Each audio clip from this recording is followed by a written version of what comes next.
ꯃꯌꯥꯝ ꯄꯨꯝꯅꯃꯛꯄꯨ ꯏꯀꯣꯛꯅꯅ ꯈꯨꯔꯨꯝꯖꯔꯤ ꯃꯌꯥꯝ ꯑꯩꯅ ꯍꯧꯖꯤꯛ ꯑꯃꯨꯛꯀ ꯍꯟꯅ ꯄꯨꯖꯔꯛꯂꯤꯕ ꯚꯤꯗꯤꯑꯣꯁꯦ ꯑꯁꯥꯝ ꯍꯣꯖꯥꯏꯗ ꯍꯧꯖꯤꯛ ꯊꯣꯛꯏꯕ ꯑꯉꯥꯡ ꯑꯃ ꯑꯩꯈꯣꯏꯒꯤ ꯆꯍꯤ 9-10 ꯍꯩꯔꯤꯕ ꯑꯉꯥꯡ ꯅꯨꯄꯥ ꯃꯆꯥ ꯑꯃ ꯍꯥꯏꯗꯤ ꯃꯌꯥꯡ ꯃꯆꯥ ꯑꯃꯅ ꯉꯛꯁꯝ ꯀꯠꯊꯠꯂꯒ ꯑꯩꯈꯣꯏꯒꯤ ꯅꯥ ꯂꯤꯛ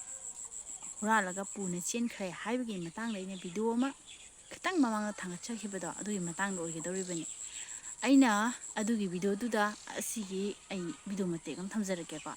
ꯁꯤꯁꯦ ꯃꯌꯥꯝ ꯑꯇꯣꯞꯄ ꯖꯥꯇꯤꯅ ꯑꯗꯣ ꯀꯔꯤ ꯖꯥꯇꯤꯅꯣ ꯍꯥꯏꯕꯁꯤꯗꯤ ꯑꯩ ꯈꯪꯗꯦ ꯄꯥꯡꯒꯜꯂ ꯀꯔꯤꯅꯣ ꯍꯥꯏꯕꯁꯤꯗꯤ ꯈꯪꯗꯦꯀꯣ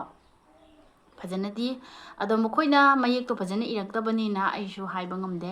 ꯑꯗꯨꯝ ꯀꯃꯦꯟꯗꯗꯤ ꯑꯗꯨꯝ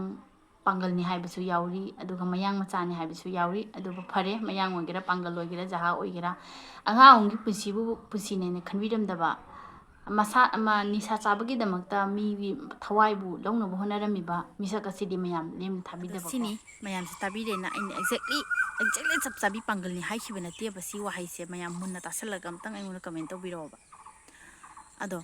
ꯍꯥꯏꯗꯤ ꯐꯔꯦ ꯑꯗꯣ ꯑꯩꯅ ꯁꯣꯏꯈꯤꯕ ꯑꯣꯏꯔꯕꯁꯨ ꯃꯌꯥꯝꯕꯨ ꯍꯥꯏꯗꯤ ꯑꯃꯨꯛ ꯍꯟꯅ ꯁꯣꯏꯗꯅꯕꯒꯤ ꯍꯣꯠꯅꯖꯒꯦ ꯑꯗꯨꯒ ꯃꯌꯥꯝꯅ ꯑꯩꯕꯨꯁꯨ ꯉꯥꯛꯄꯤꯒꯅꯤ ꯑꯩꯅ ꯈꯜꯂꯤ ꯑꯗꯨꯒ ꯃꯈꯥ ꯇꯥꯕ ꯚꯤꯗꯤꯑꯣꯁꯤꯅ ꯊꯦꯡꯅꯔꯤꯕ ꯚꯤꯗꯤꯑꯣ ꯑꯁꯦ ꯍꯧꯖꯤꯛ ꯏꯆꯦ ꯁꯣꯅꯤꯌꯥ ꯍꯣꯏꯒꯤ ꯄꯥꯎ ꯑꯃꯨꯛ ꯇꯥꯃꯤꯟꯅꯔꯁꯤꯀꯣ ꯏꯆꯦ ꯁꯣꯅꯤꯌꯥꯅ ꯊꯝꯕꯤꯔꯛꯄ ꯍꯥꯏꯗꯤ ꯅ꯭ꯌꯨꯁꯇ ꯊꯝꯕꯤꯔꯛꯄꯁꯦ ꯑꯁꯤꯒꯤ ꯄꯥꯎ ꯑꯁꯦ ꯇꯥꯃꯤꯟꯅꯔꯁꯤ ꯑꯉꯥꯡ ꯑꯁꯤꯒꯤ ꯃꯃꯥꯒꯤ ꯑꯣꯏꯔꯤꯕ ꯐꯤꯕꯝ ꯑꯁꯤꯕꯨ ꯑꯝꯇꯪ ময়ামদা ইংমিনাসিকো আমাৰ গাঁৱৰে হয় আমি আমাৰ আজি মিটিং এটা আছিল আমি মিটিঙত আছিলে এখেতে মোক ফোন কৰিলে মোৰ ল'ৰা এনেকে কিবা এটা হৈছে বুলি আমি ইয়াত আহি গম পাইছো তাক যেতিয়া খুদিছে তাই কৈছে বিপ্লৱ কীৰ্তনীয়া যে সিহঁতৰ ঘৰৰ ওচৰৰ ল'ৰাই হয় বিপ্লৱ কীৰ্তনীয়া তাৰ ল'ৰাটো এতিয়া বাচ্চা ক্লাছ 3 নে 4 পঢ়ি আছে লৈ গৈছে এনেতো গাঁৱৰ ল'ৰা এনে লৈ যায় খেলি থাকে তেনেকে গৈছে বুলি একো ভাব নাই তাৰপিছত অলপ পিছত খবৰ পাইছে যে আপোনাৰ ল'ৰাটো এনেকে অলপ সিৰিয়াছ কণ্ডিশ্যনত এনেকে আছে বুলি এতিয়া আহিছে আহাৰ পিছত হস্পিটেলত মানে বহুত এটা সিৰিয়াছ কণ্ডিশ্যনত আছে তেতিয়া ল'ৰাটো অলপ ট্ৰিটমেন্ট দিয়াৰ পাছত ল'ৰাটোৱে অলপ কৈছে এতিয়া যে বিপ্লৱ কীৰ্তনীয়াই তাৰ কাণত থকা খুনটো কাটি নিলে তাৰপিছত তাক মানে ৰছী দি তাক মাৰিব খুজিছে এতিয়া ডক্টৰে এতিয়া কি কয় কেনেকে কণ্ডিশ্যন আছে এতিয়া আমি সিভিল আছে সিভিলৰ পৰা এতিয়া আমি হামত লৈ যাম নহয় নহয় ল'ৰাটোৰ বয়সটো 10 বছৰ কিন্তু তাক যে মাৰিছে তাৰ বয়সটো 21-22 এনেকে হ'ব বিপ্লৱ কীৰ্তনীয়া বুলি কৈছে তাই বিবেক সিং তাই হলে মা অনিতা দেৱী শালবাগানত হৈছে বোলে মই ইমান হেৰি নাজানো মোক খবৰ দিয়াৰ পিছত আমি সকলোৱে মহিলা কমিটি দৌৰি পেলাই আহিছো জংঘলত পেলাই ৰাখিছে বোলে তাৰপিছত কোনোবাই পালে তেতিয়া আনিছে মানে চবে সেইটোৱে ঘটনাটো এতিয়া আমি সেইটোৱে বিচাৰিছো ইমান সৰু ল'ৰা আমাৰ গাঁৱৰে ল'ৰা বুলি তাক বিশ্বাস কৰি লৈ গৈছে লৈ যোৱাৰ পিছত সি যে মাৰ্ডাৰ কৰিব বিচাৰিছে কি কাৰণে এনেকে কৰিছে এইটো আমি নাজানো কিন্তু আমি এইটো মানে উচিত তদন্ত হৈ পেলাই তাক মানে যিটো লিগেল একশ্যন দিব লাগে এইটো আমি নাই ল'ৰাটোৰ কাৰণে বা সেই মাটোৰ কাৰণে আৰু অল ফেমিলি আমাৰ যিটো ভৱিষ্যত আজি যেনেকৈ হৈছে ফিউচাৰত কাৰো লগত এনেকে হ'ব পাৰে এনেকে যাতে নহয় সেইটোৰ কাৰণে মানে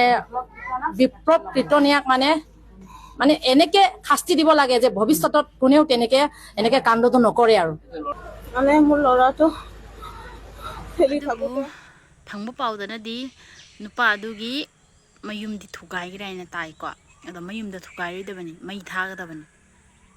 ꯃꯥꯅ ꯑꯗꯨꯒꯤ ꯁꯔꯝꯆꯠ ꯆꯠꯂꯒ ꯑꯉꯥꯡ ꯑꯃꯗ ꯑꯗꯨꯒꯤ ꯁꯛꯇꯝ ꯃꯨꯜꯂꯒ ꯑꯉꯥꯡ ꯃꯤꯇꯩ ꯃꯆꯥ ꯑꯩꯈꯣꯏꯗ ꯎꯁꯤꯠ ꯊꯑꯣꯏꯗꯕ ꯑꯗꯨ ꯌꯥꯕ꯭ꯔꯥꯕ ꯃꯥꯅ ꯌꯨꯝꯊꯪꯅꯅ ꯂꯩꯔꯒ ꯅꯨꯄꯥ ꯑꯁꯦ ꯌꯨꯝꯊꯪꯅꯅ ꯂꯩꯕꯅꯤꯁꯨ ꯍꯥꯏꯌꯦꯕꯀꯣ ꯑꯗꯣ ꯍꯥꯏꯗꯤ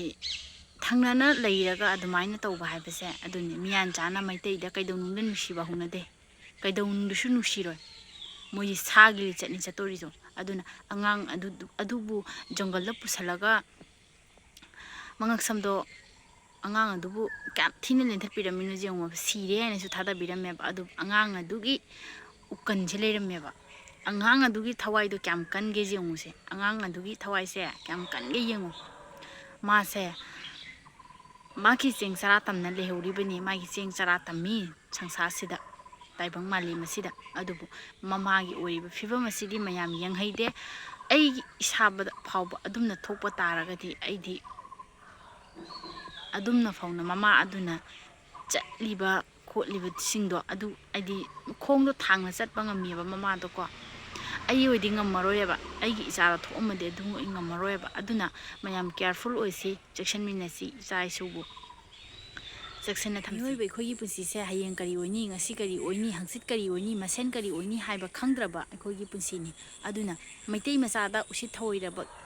ꯊꯑꯣꯏꯗꯕꯁꯤꯡꯁꯦ ꯌꯥꯝꯃꯛꯑꯕꯅꯦ ꯃꯌꯥꯝ ꯃꯄꯥꯟ ꯂꯝꯗꯁꯨ ꯑꯩꯈꯣꯏ ꯃꯩꯇꯩ ꯃꯆꯥꯁꯤꯡꯁꯦ ꯑꯇꯣꯞꯄ ꯐꯨꯔꯨꯞ ꯑꯇꯣꯞꯄ ꯀꯝꯃ꯭ꯌꯨꯅꯤꯇꯤꯅ ꯌꯥꯝꯅ ꯎꯁꯤꯠ ꯊꯑꯣꯏꯗꯕ ꯃꯑꯣꯡꯗ ꯌꯥꯝꯅ ꯆꯠꯂꯦ ꯑꯁꯤ ꯆꯠꯍꯜꯂꯣꯏꯁꯤ ꯉꯝꯍꯜꯂꯣꯏꯁꯤꯀꯣ